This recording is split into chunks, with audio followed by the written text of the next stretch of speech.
महाराष्ट्राच्या राजकारणामध्ये तीव्र भूकंप घडवणारा वाद थेट सुप्रीम कोर्टात निकालाची वाट पाहतोय।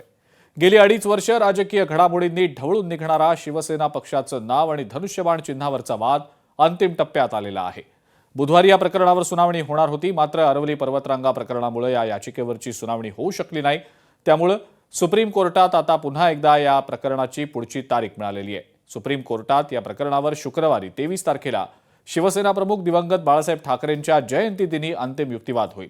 सुप्रीम कोर्टाचे सरन्यायाधीश सूर्यकांत आणि न्यायमूर्ती जोय माल्या बागची यांच्या खंडपीठासमोर अंतिम युक्तिवाद पार पडेल।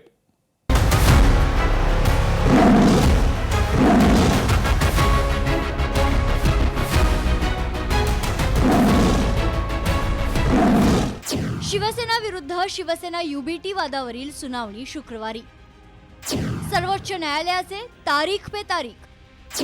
शिवसेना प्रमुख बाळासाहेब ठाकरे यांच्या जयंती दिनी निकालाची अपेक्षा।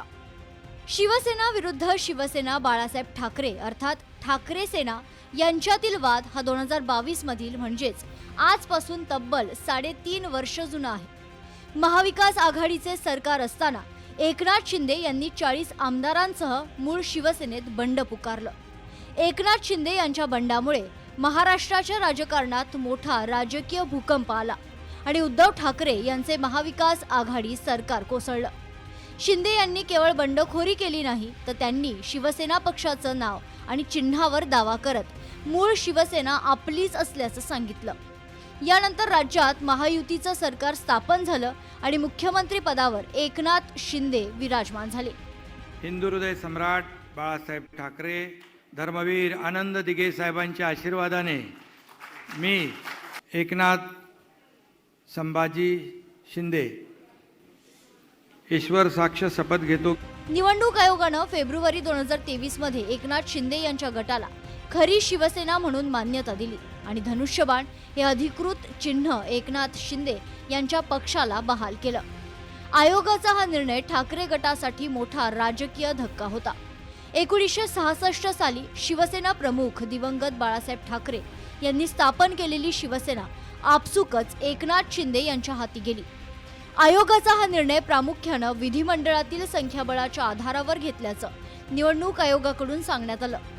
यानंतर 2024 साली झालेल्या लोकसभा आणि विधानसभा निवडणुका शिंदे गटानं शिवसेना या नावानं आणि धनुष्यबाण या चिन्हावर लढवल्या।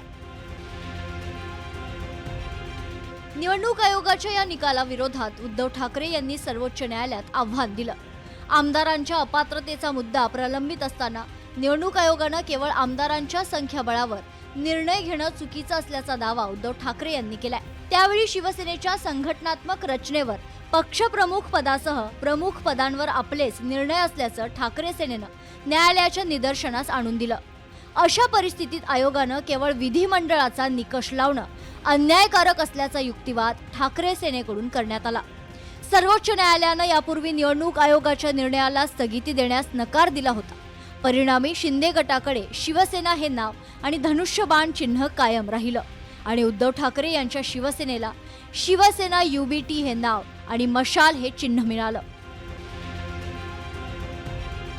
शिवसेना विरुद्ध शिवसेना युबीटी हा वाद केवळ पक्षाचं नाव किंवा चिन्ह यापुरता मर्यादित नाही, तर बाळासाहेबांच्या विचारांचा खरा वारसदार कोण, त्यांनी स्थापन केलेल्या शिवसेनेचा खरा हक्क कोणाकडे राहणार असा हा वाद असल्यानं उद्धव ठाकरे यांच्यासाठी याचा निकाल अत्यंत महत्त्वाचा आहे।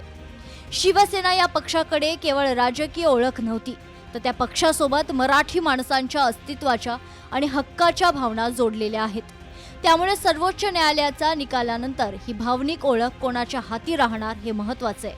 बाळासाहेबांच्या जयंती दिनी ही सुनावणी होत असून त्यांचे जन्मशताब्दी वर्ष सुरू होते। सर्वोच्च न्यायालयानं उद्धव ठाकरे यांच्या बाजूने त्याच दिवशी निर्णय दिल्यास बाळासाहेब ठाकरे यांच्यासाठी ही आदरांजली ठरेल। ब्युरो रिपोर्ट, लोकशाही मराठी, मुंबई।